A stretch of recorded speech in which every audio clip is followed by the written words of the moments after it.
Hey, it's Medicosis Perfectionalis, where medicine makes perfect sense. Today we'll talk about coronavirus. It's not just one virus, they are a group of viruses. So a more accurate word is called coronavirus, which is a group of viruses. We'll talk about it, and we'll talk briefly about the new coronavirus, which is discovered in Wuhan, China, and let's get started. First, we divide microbes into bacteria, fungi, viruses, and parasites. Today's topic, the corona, is a freaking virus. Viruses.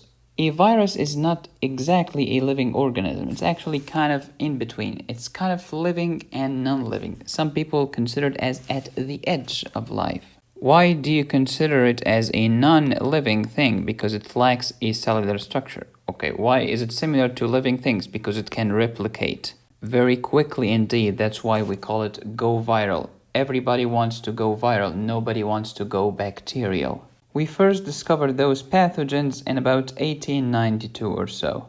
That's less than 150 years ago, which historically speaking is nothing. It doesn't even show up. Viruses infect your cells and then they use your own cells as a quote DNA making machine, DNA or RNA of course. So they infect your cell. And the term bacteriophage, some people say, oh, it's a bacteria. No. It's a virus that infects bacteria. Phage means it's gonna engulf, it's gonna eat, it's gonna infect a bacteria. You know, there is a famous drug called glucophage. Glucophage is metformin. Why do we call it phage? Because it's kind of eating the glucose. It's decreasing the level of glucose in the blood. It makes your cell eat glucose. Defending your body against viruses is the responsibility of your glorious lymphocytes. We divide viruses into DNA viruses and RNA viruses. Coronavirus or viruses are RNA viruses. If you want a lame mnemonic, corona has an R and RNA has an R. DNA viruses and RNA viruses. It's a topic that drives medical students nuts. So go to Help Hippo, that's a YouTube channel. It's great, by the way. This guy has a brilliant song to help you remember the DNA and the RNA virus, and this is from this channel. So, DNA viruses are pox, herpes, hepatina, parv, pepoli, adena. The second line, no envelope, so therefore the first line has an envelope. These are the 7 DNA viruses. RNA viruses are 15. Toga, Flavia, Retro, Corona, Delta, Arena, Bunia, and Philo, Rhabdo, Orthomexo, Paramexo, Picorna, Calisi, Hepe, and Rio. The last line, non-enveloped, all of these are enveloped. These non-enveloped viruses are also known as naked viruses, which is slightly inappropriate for a medical lecture.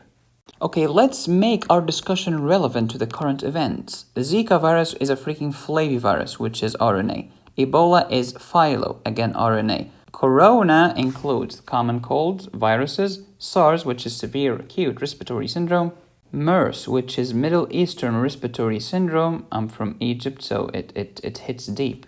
It's hitting home with me.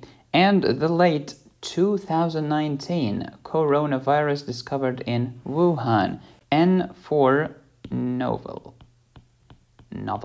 which is because it's new, nouvelle in French. Coronavirus. Viridae is the plural of virus. It's an RNA virus, as you know. Here is the RNA. Positive sense. Yeah, in fact, all of the RNA viruses are positive except the red ones. So except for these 7. So Delta is negative, Arena negative, Bunia negative, and Philo is negative, Rhabdo is negative, Orthomexo is negative, Paramexo is negative. All of the others are positive sense RNA viruses. It's a single-stranded RNA virus and it's linear. So, all of them are linear except those 3 are circular. And here is a circle just to remember. How about the capsid of the virus? It's helical. As opposed to what? As opposed to icosahedral. How about, does it have an envelope? Yes, it's an enveloped virus. As opposed to what? As opposed to naked. I've told you all of these have an envelope, but these no envelope. Some of you people think that coronaviruses have been discovered 23 days ago. Not true. They are as ancient as the 1960s. The last one has been discovered 23 days ago. 2019 novel coronavirus, also known as Wuhan virus. So here are the coronaviruses. 229E and OC43 in the 1960s, and we have SARS, CoV is for coronavirus, H for human, coronavirus NL63, and then HK, Hong Kong, and H is also for human, U1 in 2005, MERS, which is the Middle Eastern Respiratory Syndrome, in 2012, and the later Wuhan virus just 23 days ago in December 2019, New Year's Eve. The first two doofuses cause common cold. SARS is the severe acute respiratory syndrome. This is famous. And this one causes bronchiolitis. The Hong Kong one causes a respiratory disease. MERS, Middle Eastern Respiratory Syndrome, again a respiratory disease. It's also known as the camel flu.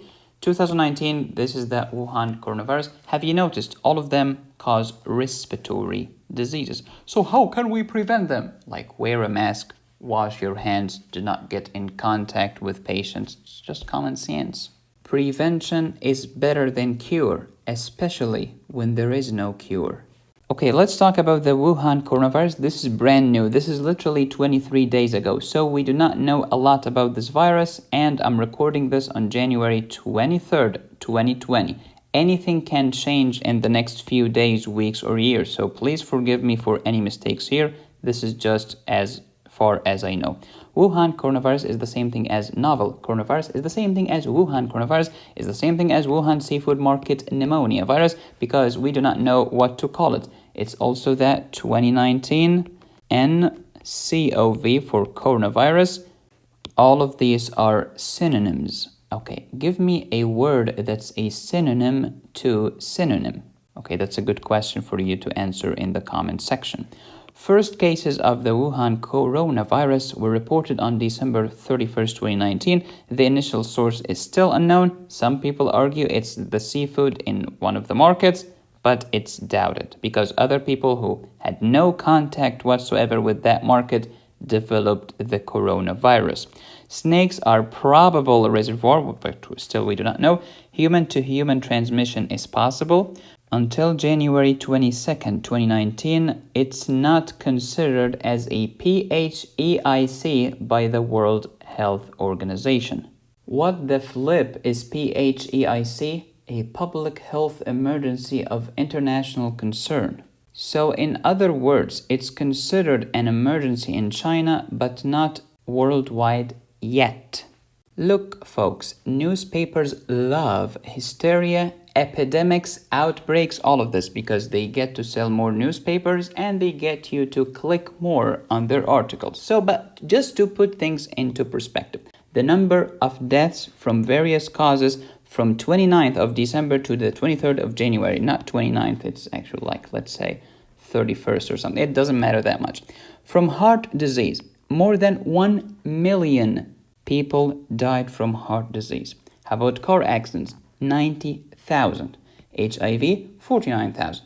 Influenza virus, 38,000. The Wuhan coronavirus, 25 until this moment. But you will never hear about this tomorrow when you read the newspaper because it does not sell enough papers. You will hear about the Wuhan coronavirus and how the world is coming to an end and humanity as we know it is toast.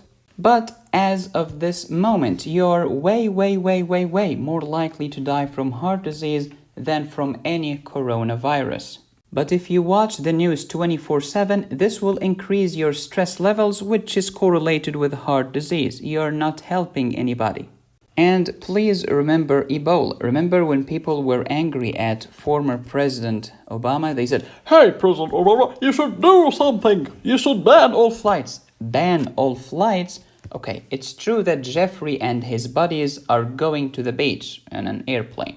It's also true that little Carol is going to see her grandma.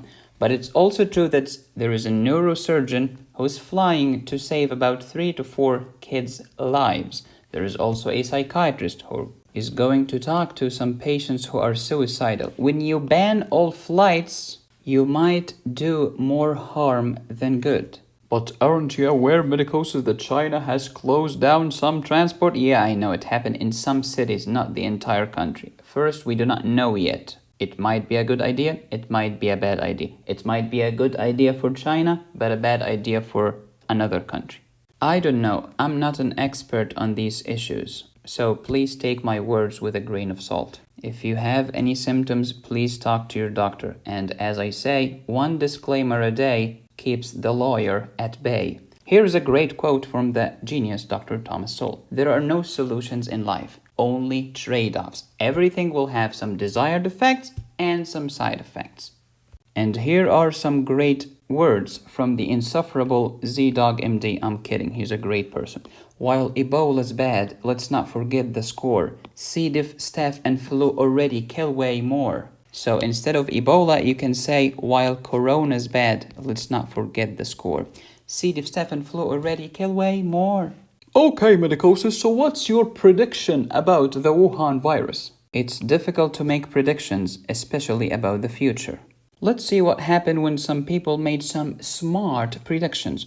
I will take even money that England will not exist in the year 2000. We are in 2020 and right now people in England are watching this video. He is a professor at Stanford, which tells you something. He is also the author of the famous book, The Population Bomb, which has lots of false predictions. Here is another wrong prediction by another Paul. By 2005 or so, it will be clear that the internet's impact on the economy has been no greater than the fax machines. But he was awarded the Nobel Prize in Economics, which tells you something. Okay, you're not funny, Medicosis. Please tell us, what can we do? You take control of that which you can control. If someone came to me and asked, give me just one health advice that will have the greatest impact on the average person, the answer is wash your hands. So here is what you can do according to the World Health Organization. Wash your hands, cover your mouth while coughing or sneezing because it's disgusting. Stop it, people. Avoid close contact with patients. Seek medical care if you have noticed any symptoms. Avoid direct contact with live animals. Avoid consumption of raw or undercooked animal products. I know that the rare steaks looks pink and amazing, but it's not safe, man. Also, please remember that risk equal hazard times probability. And while this coronavirus seems relatively hazardous, with a case fatality rate of about 3 to 4%, the probability of you developing this infection is extremely rare until this moment. In the next video, we will continue our rheumatology playlist. We'll talk about management of rheumatoid arthritis. We shall discuss the small molecule inhibitors, such as the famous tufasitinib. Who named these things? Speaking of pharmacology, until the end of January, you can get a 60% discount towards my antibiotics lectures. Go to my medicosisprofessionalis.com website. Use the promo code antibiotic60. You will love it. And this is Linda, by the way. She's a nun and she represents clindamycin. And this is the red man in the van down by the river, representing red man syndrome, which happens with vancomycin. Thank you for watching. Please subscribe, hit the bell, and click on the join button. You can follow me on all of these platforms and LinkedIn and TikTok. And you can support the channel on Patreon or PayPal. Here is my email. Here is my website. Thank you so much for watching. As always, be safe, stay happy, and study hard. This is Medicosis Perfectionalis, where medicine makes perfect sense. I wish you the best of luck.